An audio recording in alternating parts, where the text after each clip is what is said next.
Sa mga kapatid, welcome sa ating morning revival preview.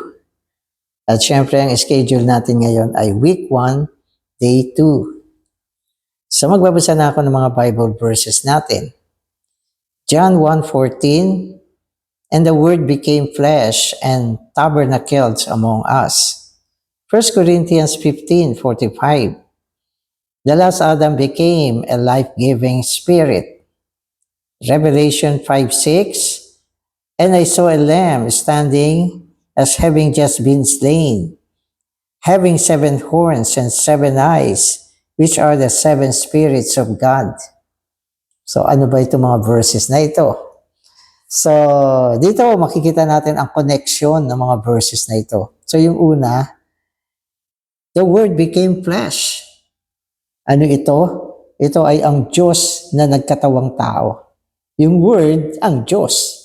Diba? In the beginning was the Word, and the Word was God. So yung Word ay God. Okay. Tapos yung Word na sinasabi natin God became flesh. Anong ibig sabihin na naging laman? Yan ay tumutukoy sa incarnation. Hindi ko maintindihan bakit hanggang ngayon may mga tao pa rin hindi naniniwala na ang Diyos ay nagkatawang tao. Meron pa rin. Yung iba ay nagpo-post pa. Ay, nako.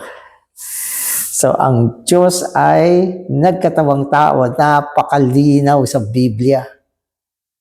Di ba? Ang linaw. Hindi ko alam bakit hindi nila makita o maintindihan ito. Kaya naniniwala tayo na merong Satanas na bumubulag sa tao para hindi makita ang katotohanan na ang Diyos ay nagkatawang tao.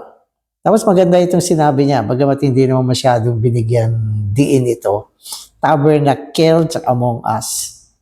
Tabernacled. Alam niyo ba ang prinsipyo ng tabernacle? Ang ibig sabihin niyan ay ang pananahanan. Oo, ang pananahanan. Ibig sabihin, ang Diyos na nagkatawang tao ay walang iba kundi si Kristo. Si Kristo ang Diyos na nagkatawang tao o ang Panginoong Jesus. At binabanggit dito na siya ay nagtabernakulo sa gitna natin. Nang ibig sabihin, siya ay isang lumalakad, gumagalaw na tabernakulo. Ang concept ng tabernakulo ay ang lugar na pinananahanan ng Diyos. Sa lumang tipan, may tabernakulo. Pero yan ay hindi buhay na entidad. Pero ang Panginoon ay tao na naging tabernakulo ng Diyos. Na ang ibig sabihin, yung Diyos na malayo, dinala ng Panginoong Jesus tungo sa atin. Kaya tabernacled among us, ibig sabihin, ang Panginoon ay nakitungo sa tao upang dalhin ang Diyos sa tao. Amen. So, paano niya ginawa yan? Sa pamamagitan ng pagkakatawang tao. 1 Corinthians 15:45, sinasabi rito, "The last Adam became the life-giving spirit." Ito ay isang proseso na kung saan ang Panginoon ay naging espiritong nagbibigay buhay. Pag ginamit natin yung salitang naging, ibig sabihin, dati hindi. Dati hindi. Pero naging. Ibig sabihin, yung hindi siya ganoon ay naging ganyan na siya. Okay. So, kailan ba ang Panginoon ay naging espiritu nagbibigay buhay? Ito ay nangyari nung siya ay nabuhay na muli. Nung siya ay nabuhay na muli, pumasok siya. Okay. Siya ay naproseso, napasukdol upang maging espiritu. Upang maging espiritu na nagbibigay buhay. Ang ibig sabihin, ang pinaka-function ng espiritong ito ay ang magbigay ng buhay. So kung naalala nyo sa John 10:10, sabi ng Panginoon, siya ay naparito upang tayo ay magkaroon ng buhay. Paano niya tayo gagawing merong buhay? Sa pamamagitan ng espiritong nagbibigay buhay. Pumasok siya sa loob natin at binigyan tayo ng buhay. Kung hindi siya naging espiritu, hindi siya makakapasok sa atin. So, yun yung konsepto dyan. Kaya ang kanyang pagiging spiritong nagbibigay buhay ay malaking bagay sa pagsasagawa ng ekonomiya ng Diyos. Hindi ko sabihin, ito ay isa sa pinakasusi ng pagsasagawa ng ekonomiya ng Diyos. Nang siya ay naging espiritong nagbibigay buhay. Ginawa niya yung sarili niya na available. Kasi espiritu available, touchable, enterable, enjoyable, at practical, at realidad. So kung nawala o wala ang espiritong nagbibigay buhay, ibig sabihin ito, wala tayong paghipo sa mga bagay na realidad. Kaya sa pamamagitan ng Espiritu, dinala niya sa atin ang mga bagay na kanyang isinagawa, ang mga bagay na naabot niya, ang mga bagay na meron siya. Sapagat ang Espiritu, mga kapatid, ay isang daloy. Katulad ng hangin, dumadaloy, pumapasok, nagdadala ng mga kung anong kailangan natin. So, ganun ang Panginoon. At ito pa ang isa problema. Marami pa rin Kristiyano na hanggang ngayon hindi alam na ang Panginoon ay espiritong nagbibigay buhay. Para sa kanila, ang Panginoon ay nasa kalangitan, ang layo. Si Kristo, titingala pa sila, andun sa ikatlong langit. Tama naman yan, hindi ko naman sinasabing hindi tama. Pero itong isang nandun sa ikatlong langit, mga kapatid, ay nandito ngayon. Nung siya ay naging espiritu, pinuno niya ng kanyang sarili ang buong sansinukob. Hindi mo na siya pwedeng limitahan. Naging unlimited siya. Anywhere, everywhere, every time. At ang maganda dito, siya ay pumasok sa loob ng mga mananampalataya upang bigyan tayo ng buhay. Amen. Revelation 5:6, binanggit naman dito yung lamb. At sinabi yung lamb daw ay may 7 sungay, may 7 mata, at ito ay ang 7 espiritu ng Diyos. Yung 7 espiritu ng Diyos dito, hindi tumutukoy sa konsepto na ang espiritu ay 7. Ang ibig sabihin ng 7 espiritu rito, pinatindi ng 7 beses ang espiritu. Ano siya? 7-fold intensified. Ganun na siya kalakas sa mga huling kapanahunan. At ito ay para itayo ang eklesiya. Ano pa? Para ibunga ang mga mandaraig. Ano pa? Ihanda ang kasintahang babae para sa pagbabalik ng Panginoon. So, yan yung espiritu ngayon. Ang lakas niya, 7-fold intensified. So mga kapatid, magbabasa na ako. The central revelation of God is God becoming flesh. The flesh becoming the life-giving spirit, and the life-giving spirit becoming intensified 7-fold to build up the church, to issue in the body of Christ, and to consummate the new Jerusalem. Amen. So ito yung central revelation. Dapat yan ang iyong sentrong pangitain. Huwag kang lilihis dyan. Sapagkat yan ang pinaka-sentrong pangitain ng buong Biblia. Dito mapapansin natin, meron 3 became. Become. Naging. So una, okay, God become flesh. Yan ang una. Kaya kailangan malinaw tayo dyan. Na ang Diyos natin ay naging tao. Central revelation yan. Kapag nalihis ka dyan, hindi mo yan pinaniwalaan, hindi mo yan tinanggap, mawawala ka sa sentrong pangitain ng Biblia. Kaya ang unang step na ginawa ng Diyos sa bagong tipan ay ang pagkakatawang tao. God became flesh. Ang linaw. Yung pangalawa naman, okay, the flesh becoming the life-giving spirit. Naging tao.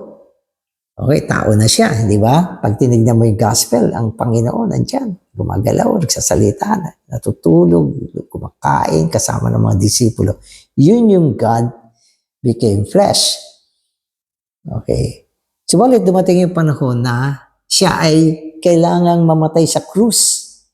At sa ikatlong araw, siya ay nabuhay na muli. At sa kanyang pagkabuhay na muli, pumasok uli yung second becoming. The flesh become the life-giving spirit.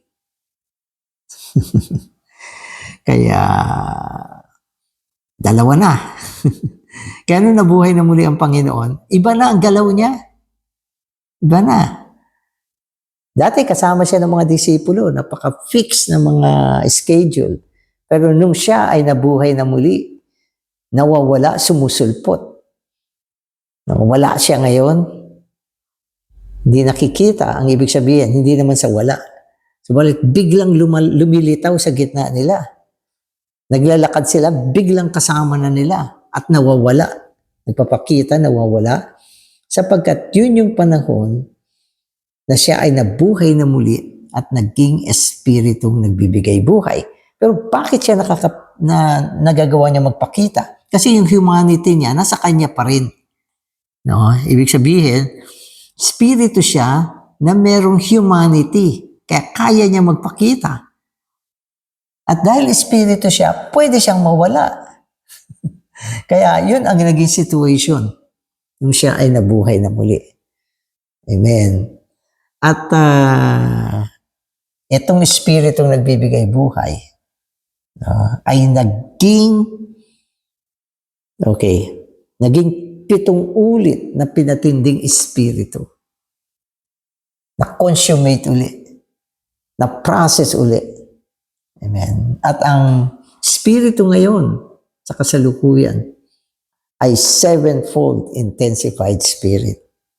Itong ulit na pinatinding espiritu. At ang ginagawa niya ngayon ay ang itayo ang eklesiya na siyang katawan ni Kristo. At ang kanyang paggawa bilang 7 ulit na pinatinding espiritu, magpapatuloy, magpapalakas, magbubunga ng mga mandaraig, magbubunga ng kasintahang babae, patuloy nagagalaw para sa transformation natin, para sa sanctification natin, renewing, confirmation, hanggang umabot tayo, mga kapatid, sa wastong gulang. No? At una, makapasok sa 1,000 taong kaharian.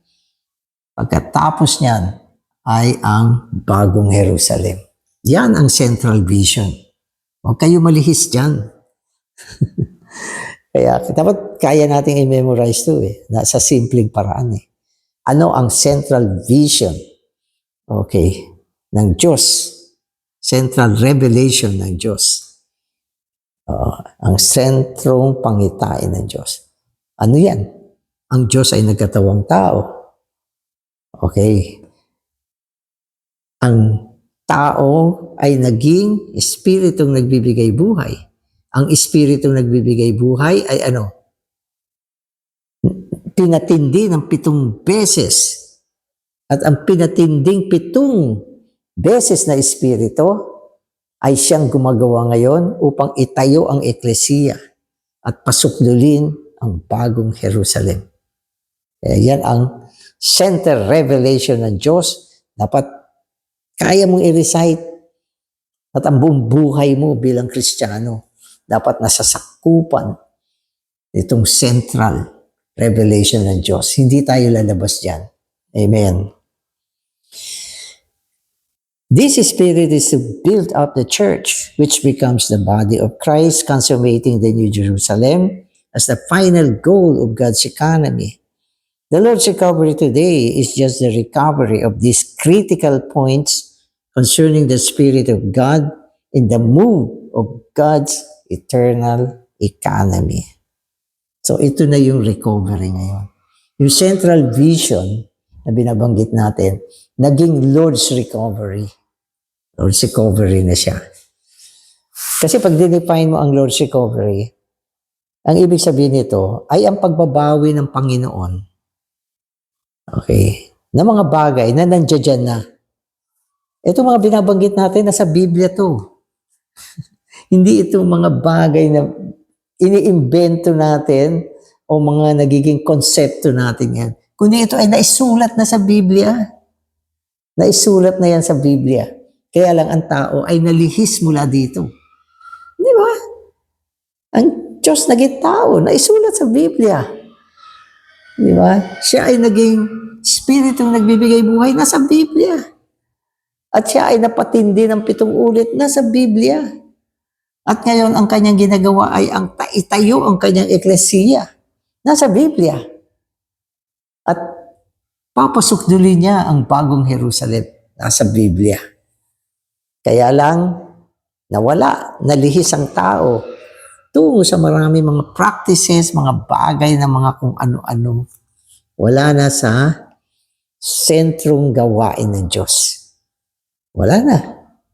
Kaya pumasok yung Lord's Recovery para bawiin ito, ibalik ang tao sa sentrong pananaw, sa sentrong pangitain ng Diyos. At siya ring God's economy ngayon na dapat nating isagawa. At dahil ito ay hindi sinasagawa ng iba, tayo ang magsasagawa. Kaya tayo ang nasa Lord's Recovery. At kung sasabihin natin, tayo ay nasa Lord's Recovery, hindi naman ibig sabihin, magaling tayo. Mataas tayo kaysa sa iba. Hindi ibig sabihin ganun. Huwag niyong dalhin yung ganyang konsepto. Tayo ay nasa Lord's Recovery sapagkat nakita natin kung ano ang nasa puso ng Diyos. Nakita natin kung ano ang sentrong gawain ng Diyos. Nakita natin ang ekonomiya ng Diyos na naitago sa mga nagdaang panahon, pero naisulat at pinahayag na ng mga apostol, pero hindi pa din nakita ng iba. Kaya kailangan ng Lord's Recovery. Ang Lord's Recovery, mga kapatid, hindi natin titulo yan. Hindi ito isang movement na ginagawa natin. Hindi ito isang slogan na ginagawa natin. Kundi ito ay isang pagsasagawa ng pagbabawi ng kung ano ang nasa puso ng Diyos, kung ano ang sentrong revelation ng Biblia, at kung ano ang ekonomiya ng Diyos. Sapagkat yan ang maggagawin ng Diyos, yan ang mangyayari, at yan ang resulta ng buong gawain ng Diyos, at yan din ang procedure ng Diyos natin. Ito ay ang ekonomiya ng Diyos. So mga kapatid, today's reading na ako. I am quite concerned for all the co-workers and elders.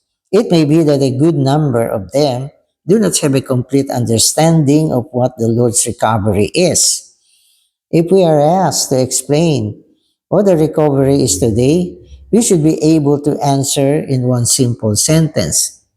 So kung tinanong ka kung ano ang Lord's recovery, ito ang sagot.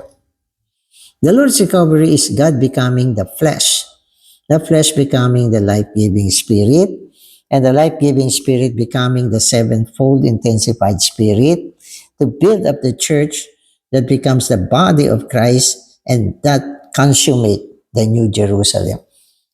So ito yung Lord's recovery. Ito rin yung sentrong pangitain ng Diyos. Na dapat kaya mo siyang i-recite. Kung hindi mo siya marirecite, hindi mo siya nakita, hindi mo siya naintindihan, hindi mo siya mapapasukan. So in-encourage ko lahat ng mga kapatid nasa Lord's recovery dapat magkaroon ng malalim na impression tungkol dito. Ano ang Lord's recovery?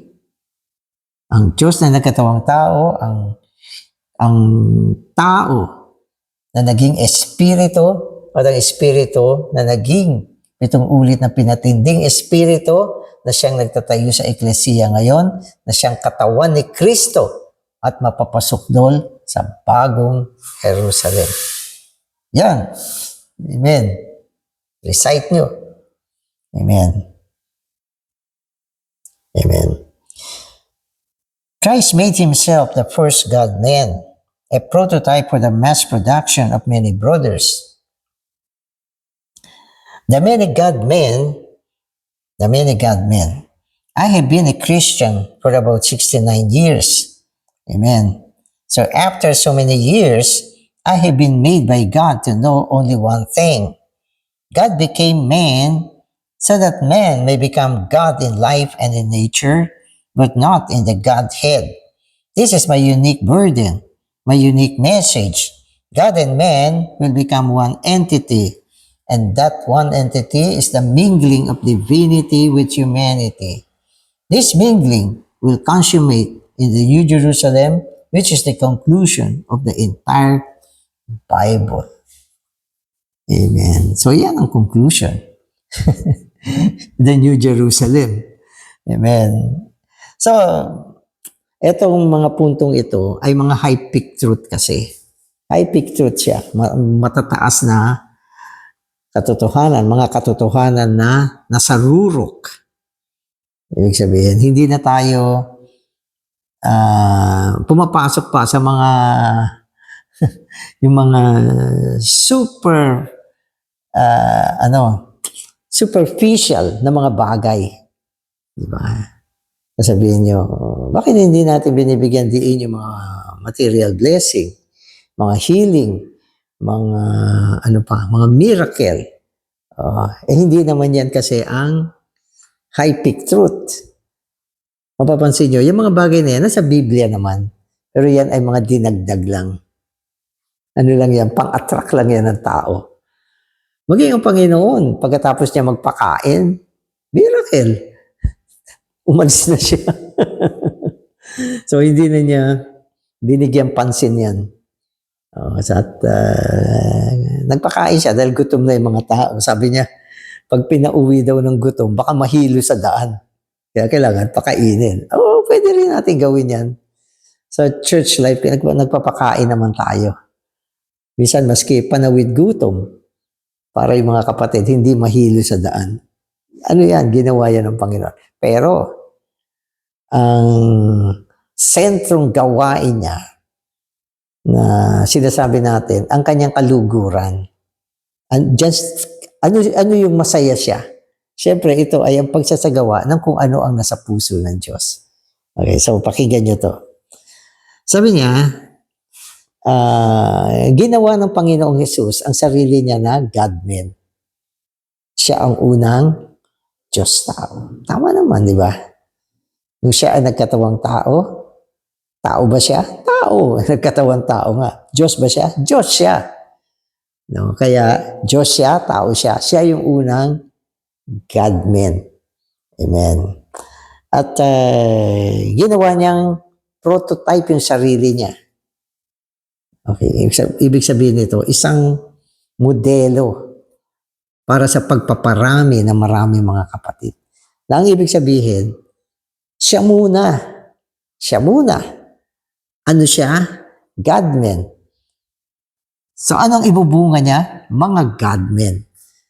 Pero yung kanyang pagiging God-man, mga kapatid, ay hindi na kumpleto nung siya ay nagkatawang tao. Kulang pa yon. Kailangan siya ay mabuhay na muli upang ang kanyang kalikasan bilang tao ay maging anak din ng Diyos. Matigma ka ng divinity. So, ibig sabihin, sa Panginoon, merong kumpletong paghahalo yung kanyang humanity at divinity. Na pareho siyang anak ng Diyos. Hindi lang siya anak ng Diyos sa bahagi ng kanyang divinity.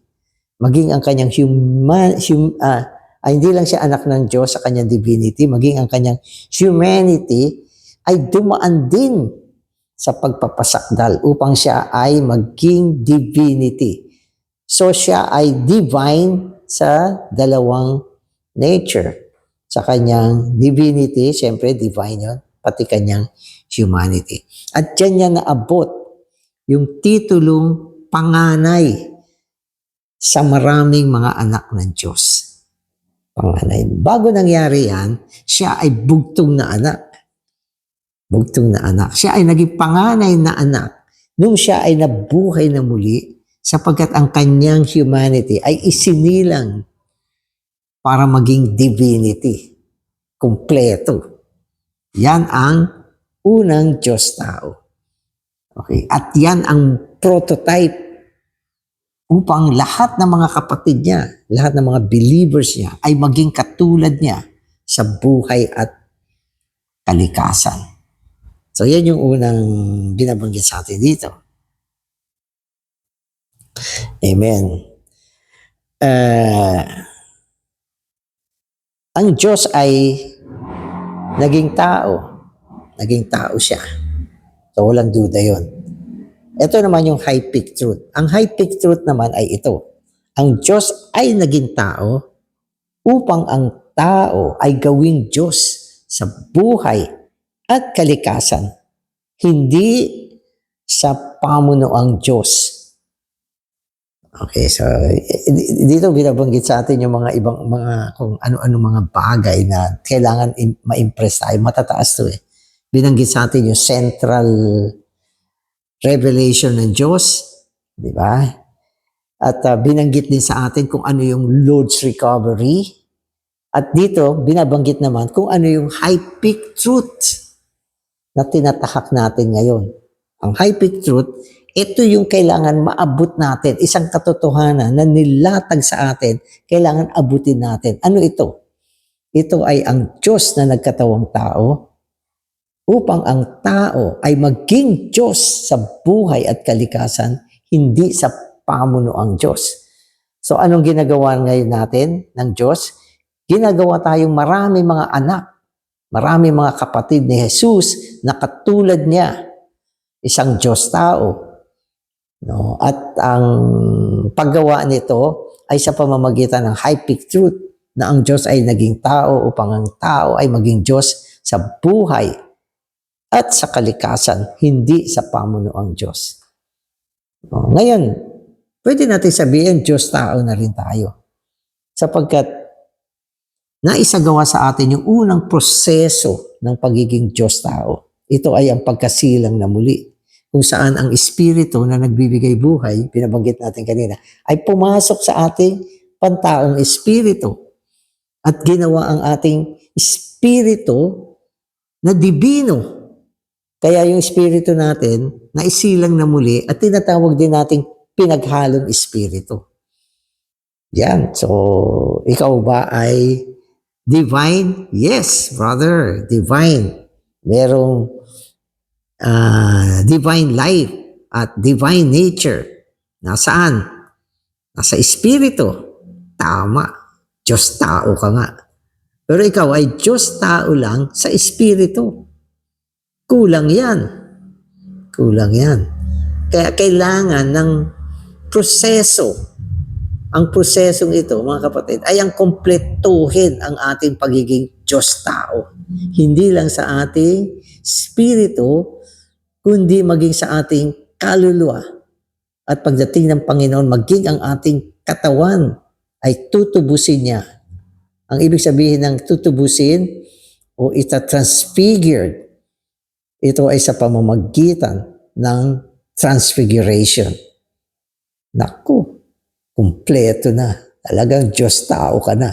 At tugma ka na sa bagong Jerusalem. Okay, kaya ito ang God's economy. Kasi sinasabi natin, ang ekonomiya ng Diyos ay ang pamamahagi ng Diyos. Kung walang pamamahagi ang Diyos, paano kang magiging Diyos-tao sa iyong kaluluwa? Walang pamamahagi, hindi pwede yan. Maski na kasi bait mo si Job. Meron kang integridad. Meron kang perfection. Upright. Di ba? Lumalayo sa mga masasama. At mataas ang iyong integridad. Tao ka pa rin. At ikaw ay isang good man, hindi God man. Ayaw ng Diyos yan. No? Kaya isa sa gawa niya ang dispensing na binigyan natin ng diin, transformation. Amen. Amen. I recently fellowship with the co-workers and elders by speaking a very frank word to them. I said, brothers, many of you still work for the Lord by doing affairs. Your kind of taking the lead among the saints is not according to the Spirit, but according to your kind of realization. Ito. Kasi tayo sa church, lalo ang mga co-workers, kayong mga co-workers, mga elders, kayong mga elders, madalas tayo ang gumagawa ng mga affairs. Ang ibig sabihin, yung mga activities sa church. At nangangamba ang ating kapatid, palagi ko si Brother Lee ito, na yung mga affairs natin ay hindi paggawa ng espiritu, kundi mga formalities lang. Formalities. So madaling gumawa ng mga affairs, activities sa church na kung saan ang espiritu ay naisasantabi. Sabagat kapag naisantabi ang espiritu, na 7 ulit na pinatinding espiritu, ang ating mga ginagawa ay mga formalities. So huwag natin gawin yan. No? Bagamat ang eklesiya, kailangan niya ng mga activity, affairs, kasi kung hindi natin gagawin yan, magiging idle tayo. Wala tayong ginagawa. Diba? Kaya kailangan natin ng mga affairs and activity. Pero mahalaga na gawin natin yan, okay, sa atmospero ng sentro ng pangitain ng Diyos. Gawin natin yan ayon sa pananaw tungkol sa Lord's recovery. Gawin natin yan ayon sa high peak truth. Gawin natin yan ayon sa ekonomiya ng Diyos. At ang sentro ng buong gawain na ito ay sinasagawa ng Espiritu ngayon. At ang goal natin ay ang itayo, ang eklesiya, ang katawan ni Kristo. Amen. So you made a number of formalities, asking others to perform your formalities. This often causes opinions and even divisions. All the co-workers and elders from today onward should have a change. You have not been called by the Lord as co-workers or an elder to carry out formalities. Tama naman. Hindi tayo para sa anumang mga formalidad, mga pagsasagawa, mga programa ng kung ano-ano. Dapat ang ginagawa natin, okay, ay ang pagsasagawa ng buong ekonomiya ng Diyos. Ito ay ayon sa sentrong pangitain ng Diyos. At ito ay sinasagawa natin upang maisagawa natin ang pagbabawi ng Panginoon at ma-reach natin yung high peak truth sa pamamagitan ng ekonomiya ng Diyos. Amen. Sapagkat kung hindi natin gagawin yan, saan tayo pupunta? Sa mga opinions, divisions, discussions na wala namang katuturan. So ayaw natin yan. Amen. Amen. You have been called and assigned by the Lord to carry out God's economy. Amen. So wag natin kakalimutan, tayo ay upang isagawa ang ekonomiya ng Diyos. Amen. Salitain ang ekonomiya ng Diyos. Ipatupad ang ekonomiya ng Diyos sa gitna natin. At ang ekonomiya ng Diyos ay ang pamamahagi ng Diyos bilang na prosesong 3-1 Diyos na ngayon ay 7 ulit na pinatindi. Dapat ang mga pagsasagawa natin, nandyan ang pamamahagi ng Diyos. Oo. Nandyan ang pagtitigmak. Nandyan ang pagpupuno. Ang sino mang sumali sa mga affairs na ginagawa natin, ano natanggap nila? Ang 3-1 Diyos. Ano natanggap nila? Ang pamamahagi ng Diyos. Ang Diyos ay patuloy na naidadagdag sa kanila sa lahat ng mga bagay na ginagawa natin ngayon. Amen. Amen. Amen. So, and God's economy is altogether centered on Christ, taking Christ as its reality. Without Christ, there is no economy of God. We may be very busy every day in the Lord's recovery in the church, and we may be very diligent and faithful. Yet we do things that are not the contents, the reality, and the center of God's economy. So we need a turn. We need a turn. So itong mga sinasabi rito, dapat magdala sa atin ng isang pagko-consider. Consider natin yung mga ginagawa natin. Ito ba ay ayon sa ekonomiya ng Diyos? Consider natin. Meron bang dispensing? Meron bang Kristo na siyang sentro ng lahat ng bagay? At itong Kristong ito ay naging espiritu at 7 ulit na pinatinding espiritu. Andyan ba siya? Malaya ba siyang gumagawa para maibahagi ang Diyos tungo sa tao? So yan yung reconsider, ibig sabihin. Kaya yung mga salita rito dapat i-consider natin. Kaya sabi niya, we need a turn, pagpihit mula sa mga formalities, mula sa mga pagsasagawa ng mga bagay na hindi ayon sa ekonomiya ng Diyos. I pray, Lord, grant us in your recovery a genuine, real revival. The urgent need today in the practice of a kind of living that belongs to God-men. And the God-men are the very components of God's economy. So binanggit dito yung living. So dapat ang mga kapatid, madala sila sa isang pamumuhay. At ito yung pamumuhay ng Diyos-tao. Amen. So yan ang pamumuhay natin. Pag hindi yan ang pamumuhay mo, ibig sabihin, hindi ka ayon sa kaluguran ng Diyos. At madali naman natin maintindihan ano yung pamumuhay ng hindi Diyos-tao at ano yung pamumuhay ng Diyos-tao. Tayo ay binigyan ng magandang pananaw sa nakaraang MR tungkol sa pamumuhay ni Job. Yan ay pamumuhay ng good men. Hindi yan ang ating pamumuhay. Kapag yan ang uri ng pamumuhay na naibubunga ng eklesiya ninyo, ibig sabihin, kailangan mag-turn kayo. Kailangan ang naibubunga natin ay hindi good men, hindi natin direction yung good men, kundi God men. So, ang direksyon ng isang God men ay isang taong bukas sa Panginoon. Isang pamumuhay sa loob ng Espiritu. Nakikita niya ang Diyos.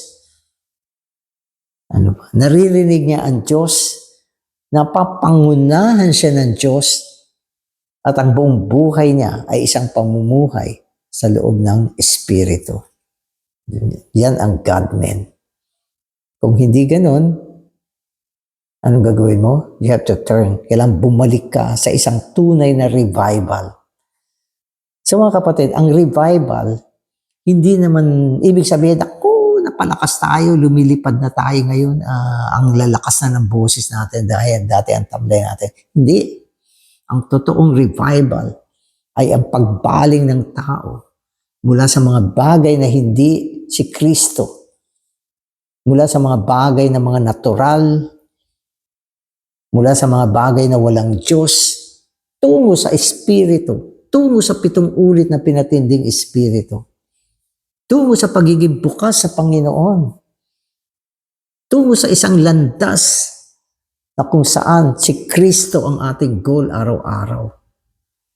Tungo sa isang posisyon na kaya mo siyang mahalin ng unang pag-ibig. Tungo sa isang posisyon na tayo ay nagiging isang normal na functioning member sa loob ng eklesiya. Natatayo kasama ang mga kapatid. Ito ang revival. Diyan ang revival. Ibig sabihin, kapag narating mo yan, na-revive ka. Na-revive ka. At ang revival ay hindi once in a while. Dapat every day nare-revive ka. Every day nare-revive ka. Every day, ikaw ay nasa linya ng God's economy. Diba? Every day, ikaw ay kaisa ng Panginoon sa Espiritu. Nabubuhay ka hindi sa mga natural na bagay, kundi nabubuhay ka sa pinaghalong Espiritu. Mainit ang iyong Espiritu. Pwedeng busy ka. Madami kang ginagawa. Estudyante ka, nag-aaral ka. Nagtatrabaho ka, nagninegosyo ka. Full-time housewife ka. Kung ano man ang kondisyon mo bilang isang tao, nagagawa mo naman siya. Pero ikaw ay isang taong nabubuhay sa pamamagitan ni Kristo. Kaya Diyos tao. Ibig sabihin yung tao, hindi nabubuhay sa pantaong buhay, kundi nabubuhay sa pamamagitan ng Diyos. Amen. So, yan ang nire-recover natin ngayon. Ang pamumuhay ng isang Diyos tao. So, all the elders and the co-workers should pursue this reality so that they and their churches will be made into a model by the Lord, a model living in the economy of God. In my prayer, this is what I call the genuine revival. If all the churches would be such a model, that would be a prevailing testimony. So ang model dito, of course, individually, kailangan maging mga model tayo. Ang pamumuhay natin ay pamumuhay ng Diyos tao. Pero huwag tayo mabuhay ng independent o individualistic. Kailangan na itatayo tayo sa loob ng eklesiya bilang patotoo ng Panginoon ngayon. So, yan yung revival. So, sa revival, kasama yung corporate building ng Panginoon. Huwag tayo mawawala dyan. Amen. Salamat, Panginoon. Nais mo na panauliin kami. Lagi kami mga taong napanauli, mga taong nagsasagawa ng iyong pagbabawi ngayon, at mga taong nabubuhay, Panginoon, sa sentrong pangitain ng Diyos. Inaabot ang pamumuhay ng isang Diyos tao upang ang mataas na rurok ng katotohanan, hindi lang ito maging slogan, maging realidad namin ngayon, na kung saan ang Diyos ay naging tao, upang ang tao ay maging Diyos sa buhay at sa kalikasan, hindi sa pamunuang Diyos. Panginoon, abutin namin ang isang pamumuhay ng Diyos tao. Amen.